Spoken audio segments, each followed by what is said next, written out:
জীবনটাকে তুমি সাজাতে হলে খুব সুন্দর করে সাজাও। সুন্দর করে জীবনটাকে সাজাও।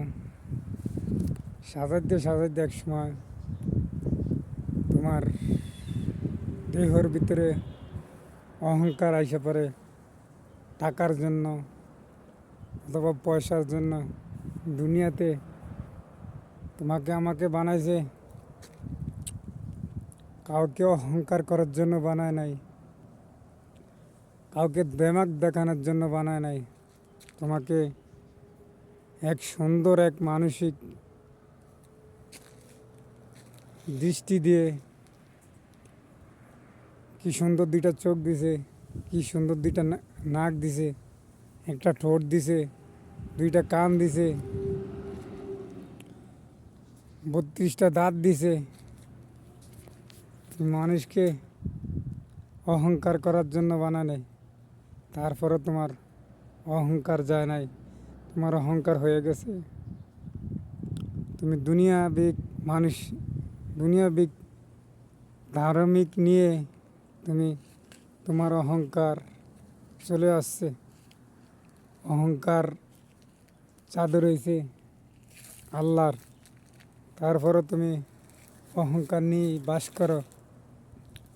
কারণ আজকাল আমার সম্পদ আছে, আমার পয়সা আছে, টাকা আছে, কৃষিজীবীদেরকে মানুষ মনে করো না, তাদেরকে অহংকার করো। অহংকারের বান নিয়ে তুমি দুনিয়াদারি করতে আসো। এ দেখো, একসময় তুমি ছিলা না, দুনিয়া চলছে। একসময় তুমি থাকবে না, তারপরও দুনিয়া চলবে। আল্লাহ দুনিয়া যার জন্য দুনিয়া তৈরি করছে,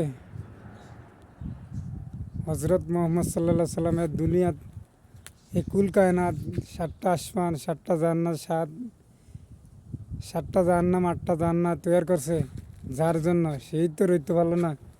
আর তুমি আর আমি যাররা পরিমাণ ওনার আমরা উম্মত, ওনার সাহাবিও না, তার সাহাবিরা কত কষ্ট করছে এই দুনিয়ার জন্য, এই দিনের জন্য, এই দিনকে আগলিয়া ধরার জন্য। আমার আর আপনার অহংকার মাটির, টাকার জন্য, পয়সার জন্য অহংকার বেশি, পায়ে মাটিতে পাওয়া পড়ে না। সবাই ভালো থাকবেন। আল্লাহ হাফেজ।